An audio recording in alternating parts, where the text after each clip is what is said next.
Hey guys, so first video, probably last video we're gonna see as time moves on, but online I had seen people do these double stack, or they basically take the cart drawers and they put them on top of a 56-inch box, and it all just works out. Well, the problem was there's really no tutorial on it. There's nobody going over like where to cut, drill, what to expect. Um, like I'm a newer mechanic. I really haven't been dealing with toolboxes for a long time. There's a lot to learn in this process. So right now, I literally just fucking finished. It's in very rough shape. I'm sure there's a couple things I'm going to redo here later.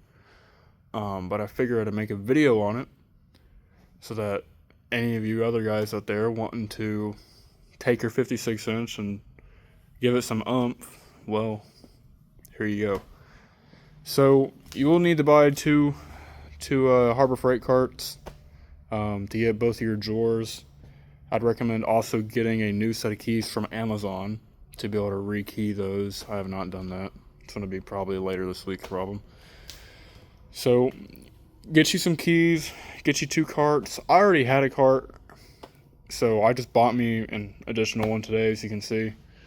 Because I realized I really never use a drawer on a single cart. A single drawer roll around cart. It's kind of pointless to just have the drawer on there. So what I'm thinking is I'm gonna end up drilling spots to put two more shelves on there. That way these don't go to waste. We're making some kind of hanging addition for this. If I make a hanging mod, then I'll show you guys that. But basically, you have your two drawers here, and then I took the leg brackets that it comes with.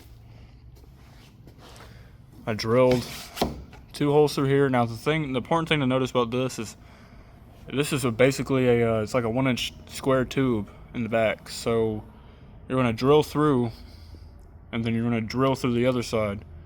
So it creates kind of like a ladder in there. Because frankly, I mean, you're not going to be able to get a bolt or a nut back there, but you can get a bolt all the way through it.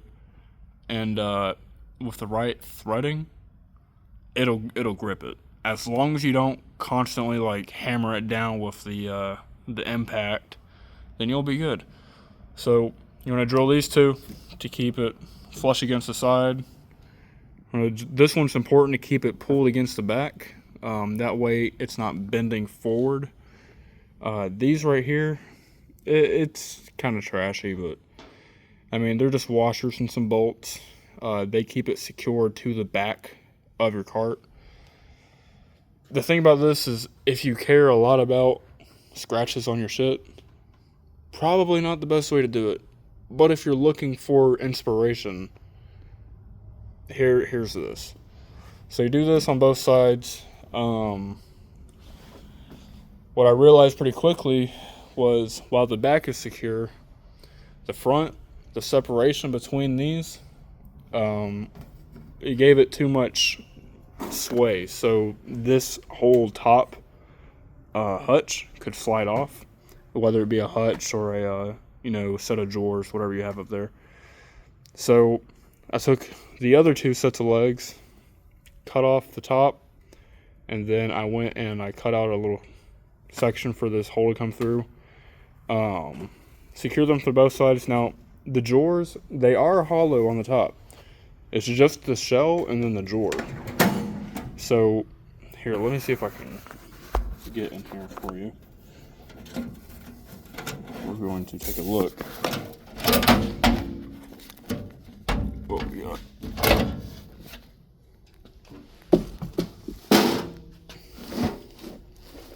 So if you look inside of here, you have this crossbar right here that is usually used for whenever you're shipping so that, you can keep everything steady and you have something for the forklift to grab onto. If you are doing this after you've already purchased the hutch, get some help. Because that hutch is heavy as fuck, and it will slip and slide all over the place.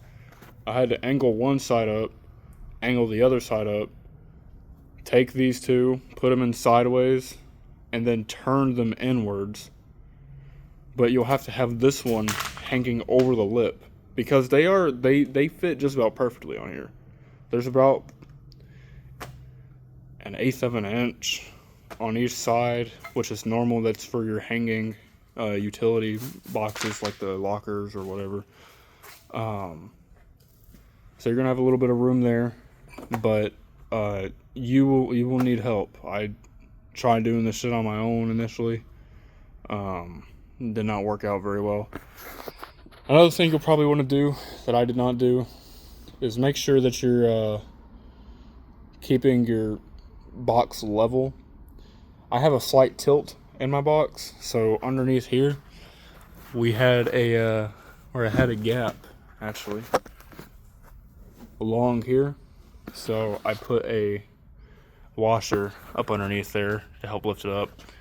But I have a bolt here to keep them secured inwards. You don't want them bowing in whenever you go to push in your drawer, otherwise that creates weak spots. I have, I don't know if you can see it, but there's a bolt with some washers up underneath here to grab onto the lip that's on the bottom of this, and that's on the top of this. That'll keep it from moving back and forth. And then just do the same on the other side. You know, it's not super complicated. It's just tedious. You know, there's a lot of cutting and then making sure that you get your shit right. But if you take your time and, you know, you measure your stuff out and you have help, it should go a whole lot smoother than it went for me.